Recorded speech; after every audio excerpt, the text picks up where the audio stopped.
Hi friends, ನಾನು ನಿಮ್ಮ ಪ್ರೀತಿಯ ಮುತ್ತುರಾಜ್ ಕಾಂಬ್ಳೆ.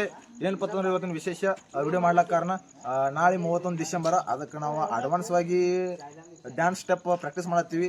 ತಾವೆಲ್ಲ ನೋಡ್ಬೋದು ಹೆಂಗೆ ಡ್ಯಾನ್ಸ್ ಮಾಡ್ತೀವಿ ಅಂತಂದ ಕಮೆಂಟ್ ಮುಖಾಂತರ ತಿಳಿಸಿ. ಡ್ಯಾನ್ಸ್ ಹೆಂಗೆ ಮಾಡ್ತೀವಿ. Okay, 1 2 3 start.